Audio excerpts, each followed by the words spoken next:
Tommy, I'm asking all the coaches this, but like this is kind of a strange in between time because the clubs back home are obviously focused on trying to do a season, and there's a lot of work that goes into that. Can you maybe speak, the staff behind the scenes and everything that's going on to try to get things going when you get back to Calgary? Yeah, I think we're divide and conquer, really. We've got a fantastic front office staff that, just actually prior to you getting on, we were talking about how good Atco Field looks with the new sod that's gone in. It's matured, it's ready, it's rolling. It's just, getting lined tomorrow. The grandstand and the lights, everything's ready. So, the canvas is there. It's just waiting to be painted on by the players when we return. And then looking ahead to this game quickly, any other injuries other than obviously the guys that have already departed Calgary? Any sort of fitness updates? I know you guys haven't been able to train today, but no. So obviously, by speaking to the coach, we're all in the same predicament where it's the smokes prevented us being out there, but that's just nobody can control the weather. So it's just the same faces. No Sergio, no Tom. They're back. They're having their scans. I should get a report today or tomorrow about what that looks like. Oliver Minitel. I think that's about it, really. It's not too bad, really. The other side is just trying to get match fitness for Joe Mason, get him up to speed, because you've seen that how we've played it with Richard Luca and Ali Musse. Now they're starting to be closer and closer to match fitness, and that was all part of our long-term objective, because if you look at August and you look at September, it's going to be the same format for all teams. So it's how you survive and thrive. And for the long race that we're playing, I think we've managed our bodies very, very well. All that considered, would Joe be close to maybe like starting a game by the time you leave Winnipeg, or no? Wouldn't want to risk it? No. Just again, he could potentially be one of the best players in the league. You don't want to put him into a situation that doesn't favor him. You've got to put him into situations where it can support him. And I think that what we're doing is exactly that. He got 15, 20 minutes last game. There's a potential to get more in the next game. And then, as we start heading back and getting to Pacific and Edmonton's, and then we've got that 3-game home run, these are the ones we want to start getting more minutes for our better players, and we'll have a greater idea of who our best 11 is. I think quickly, just one more here. I just want to get your take on Forge FC. Obviously, the game that you guys played against them and their form has certainly seen an uptick. What have you made of Forge here as they've sort of grown into the kickoff? Listen, their quality side, there's no getting away from it. No matter how we approach it, they've had very, very little change other than Jakovic and Edgar really is a potential switch, but they brought back Borges. So you could argue that they're potentially stronger than they've ever have been. And it shows in their play. Their chemistry is there. It's something that we're trying to get our chemistry from our new players to the existing players, and that takes time. But you know what? They're a steely bunch. And I think what they've done this year is they've shown that they actually don't care about having the ball. They're a very direct counter-attacking team. They've got quality where it matters in the front unit, and they're not going to overpass or overplay. And, credits that, because that's where they're lulling teams into a false sense of security. They caught us out. Carl Beck has been a difference maker, and hence why he was MVP last year. So, their big players are showing up for them, and it's up to us and the rest to either stop that or our big players to take over that mantle. And, they're the champions, we're the contenders, and we've got to own that crown until we get the crown.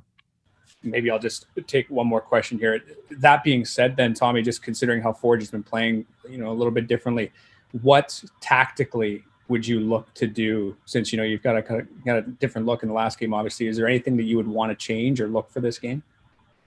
Yeah, we spoke about that internally. I think that's one for us to internalize versus verbalize, because otherwise we give away our trade secrets, and that what we don't want to do. They're a very astute team, and because of their chemistry, they're able to adapt on the fly. But I said, not just them, I think all the other teams now are tactically very good. I mean, you're seeing in-game changes with formations. Some are forced because of rotations, and others are really happening. So I'll tell you what, for outsiders looking into this league, you're seeing quality goals, incredible tactical astuteness.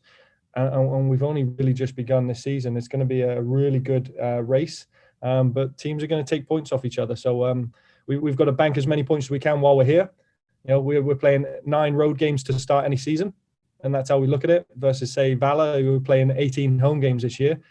So that puts them at a good advantage, and we've got to make sure that we use our advantages when we actually get back to playing on grass.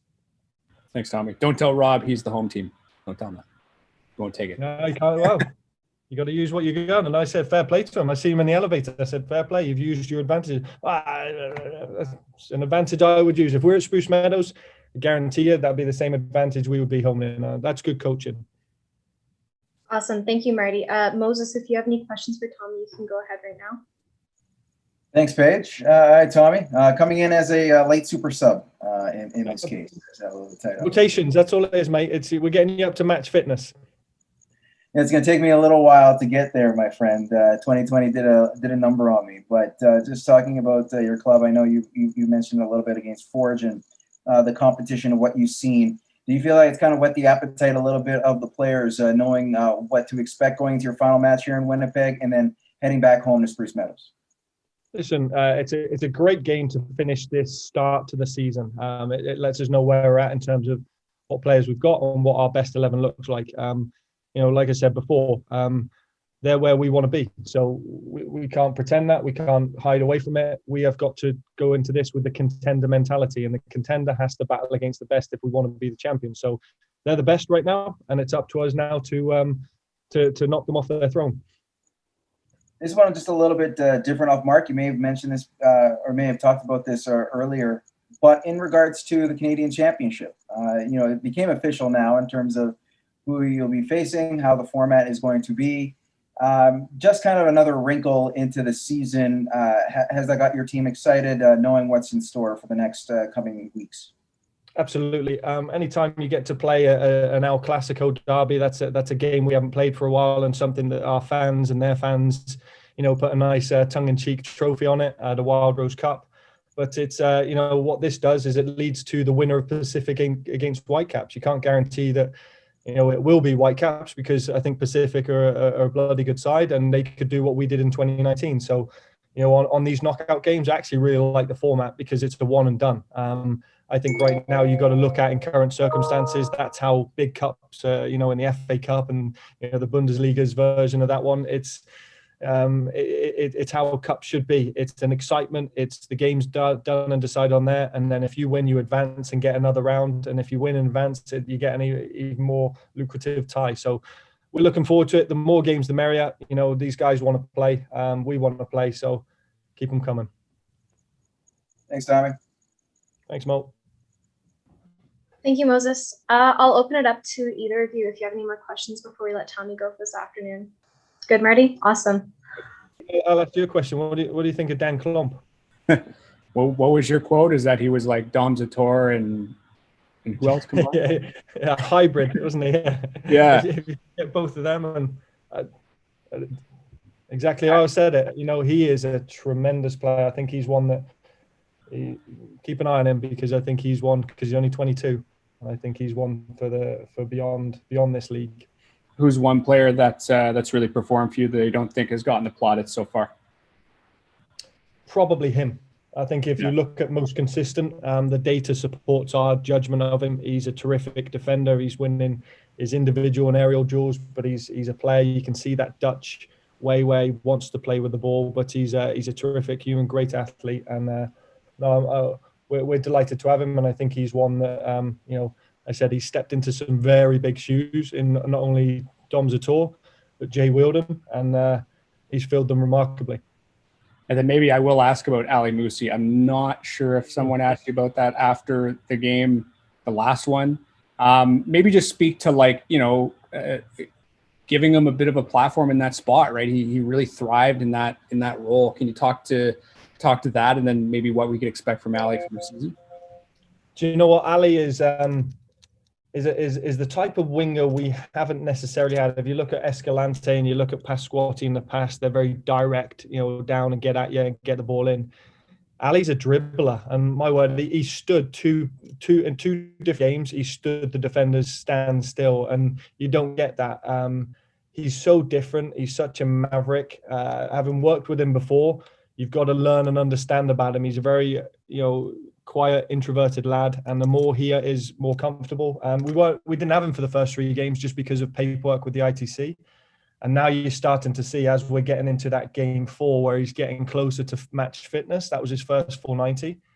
The boy can play, and I'm glad he got his goal, but he's also taking chances. I tell you that there will be at some point in the season, we'll be talking about a goal of the season contender. Mark my words with him.